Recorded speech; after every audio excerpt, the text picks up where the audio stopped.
Om Shanti and hello everyone. I've been with Brahma Kumaris for over 45 years and I came into contact with them. I was only 23, I think, at the time. And I was one of the first Westerners in a small centre in London, and there were three sisters in the centre. One was Daddy Janki, who's just passed away recently, and the other two sisters, Jenti and Sudesh. So, very small group, very few Westerners, as I said. But the vibration was so powerful. The vibration was so clean. And I'd been searching a lot. I'd already visited about 30 countries searching. And what convinced me was not so much the words, because I confess that I didn't understand much in the beginning, what they were saying. But I could see their lives. I could see the shine in their eyes, especially Daddy Janki when she remembered Brahma Baba. And since it had only been 6 years since he'd passed away, his influence was still so strong, so great. And every time Daddy would remember him, she had such love in her eyes and sort of melted our hearts as well. And she used to tell so many stories about how he was and what he did and how he said things and how he faced things. Naturally, we were very impressed that someone could have been so great and at the same time so humble. In any case, I decided to go back to Australia after about 3 months coming along to class there.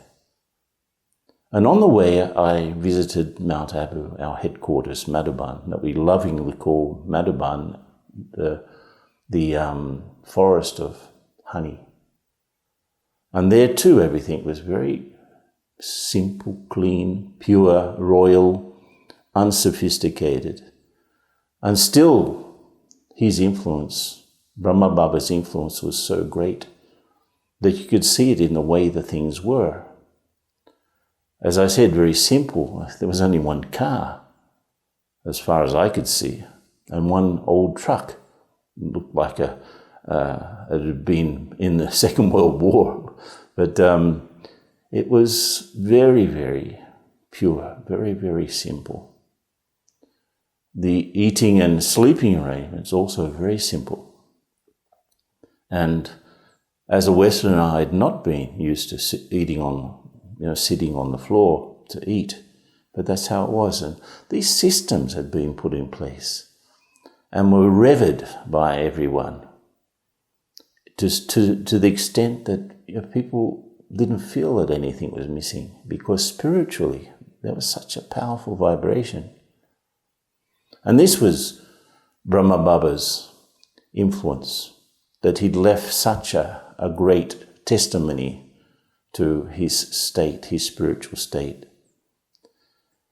We understood that he'd been, for many years, God's instrument to speak what we call the Murli, which is the basic knowledge foundation for what we study in Brahma Kumaris. So every day there would be what we call a Murli, a lesson.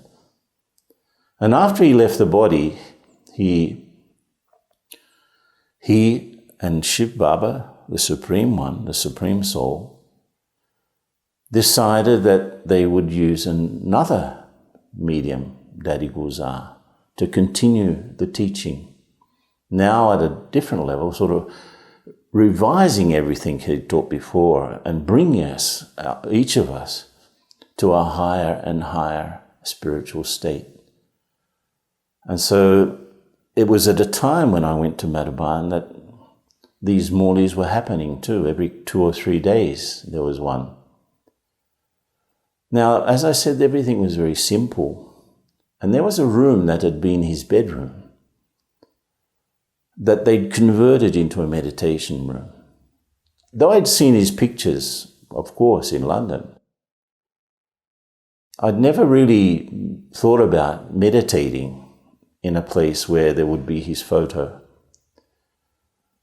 So one afternoon I decided to go in. I sat there and I think I was alone, or maybe two or three other people.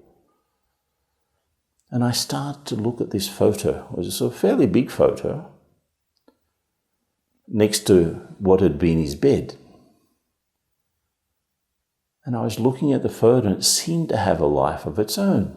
So I had to blink a few times to check if, I was not having an optical illusion. But I had a feeling that I was being welcomed. There was a connection that I'd heard also before, this expression, heart-to-heart conversation. But this was probably the first time that I started to do that. I opened up my heart and I was feeling that I was getting welcomed into this divine family, into this very special congregation of souls. Just welcome. The feeling that I had arrived. This was the place that I needed to be. The next day, there was one of these mulis, that Bap Dada, that we call Bap Shiv Baba, God, Paramatma, the Supreme, Bap, Dada, our older brother, Brahma. They together coming in another medium called Daddy Guzar. And as I was the only foreigner at that time in Madhuban, at the end of that muli, I was asked to come in front. The whole muli, in fact, was about arriving at our destination. So in that muli, Baba was asking, do you have the feeling that you have arrived at your destination? That was exactly the feeling that I was having the day before when I was in the meditation room, in Baba's room. So have you arrived at your destination? I was feeling, wow, that's incredible. And Baba talked about three categories of moths. There are the moths that dive into the flame without even thinking about it. There are the moths that circle around the flame and keep on circling, don't have the courage to dive into the flame. And there are the moths that go a few times around the flame and then go away again. And Baba asked us, which moth are you? And of course I wanted to be the first category moth, that I really had the feeling that I had arrived. So the next day, again, I went to Baba's room and I was sitting there in front of this photograph, looking at the photograph, and again I had the feeling that it was alive. And there was also the feeling that not only had I arrived, but this is what I had to do with my life. So sitting there in front of that, in the presence, I really felt Baba's presence. And the feeling that this is my life, this is my way, these are the things that I have to do. In the meeting that I had the day before, I had a personal meeting with Bap Dada. And he said that I would go back to Australia and bring a bouquet of souls. So I had no idea what that meant. So I was asking in this second meeting on the second day I was in the meditation room, what was what does that mean to bring a bouquet of souls? And the feeling was that I was going to go back and I was going to help in the service. I was going to help the service grow. And this is what I wanted to do with my life. And there was such a feeling of Baba's presence again. And when I did go back to Australia, I really had this, I was really convinced that Baba was with me. I Bap Dada, because a subtle form. And these teachings, it's very special. And again, this feeling of presence and of course having a photo that seemed alive. When I did some mistake, I look at the photo and it was as if Baba's expression was, sort of a stern eye. This is not good, my child. And when I did something good, I was able to, conquer some particular weakness. I'd look at the photo and it seemed like Baba was pleased with me.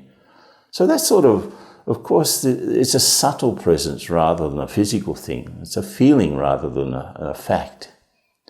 This feeling that God was still using the subtle form of Brahma to help in the work that he had initiated many years before. And that, of course, I was suddenly, after a few weeks, I was alone in the center there, or alone. The center actually closed down. I decided that I'd help start another one. And the nearest place to go for help where Brahma Kumaris had a center was Singapore, which is about 6,000 kilometers away from Sydney. So I was alone. Those days, international telephone calls were prohibitive. So I had to develop a connection with Baba. And I remembered his parting words, Nirakari, Nirvikari, and Nirankari, which is the essence of our spiritual effort, if you think about it. Nirakari, I am an incorporeal soul. I don't have to make efforts to be that. I am that. And so the spiritual effort is just to remain as a soul. And as a soul, I interact with people and things at a different level, at a pure level, so that I don't fall into the temptations and of the coloured and variety forms of matter, you could say. All of the things that are connected with our body, our senses. But if I'm the soul, it already tells me how I should interact with matter. And so the chance to become Nirvikari, miceless, which is the consequence of Nirakari, if we think about it. I'm an incorporeal soul. That tells me how to deal with things. And Nirankari means I started to, and until now, I can't say that I've completely conquered it, but definitely I'm much more humble than I used to be. The fact is that as an incorporeal soul, interacting with others and matter in a more spiritual way, I become naturally more God-centric rather than egocentric. So God becomes the focus of my life rather than what I'm doing. All of the games that our ego plays with others in the world, I become more and more detached from that. So these three words, Brahma Baba was the embodiment of them. That's why he's so remembered. And in the month of January, in all of our centers throughout the world, we have special commemorations of the example that he set in becoming Nirakari, Nirvikari, and Nirankari. So these are the lessons of his life. And these are the things that he's influenced so many thousands of people with, that he actually became that, a perfect angel.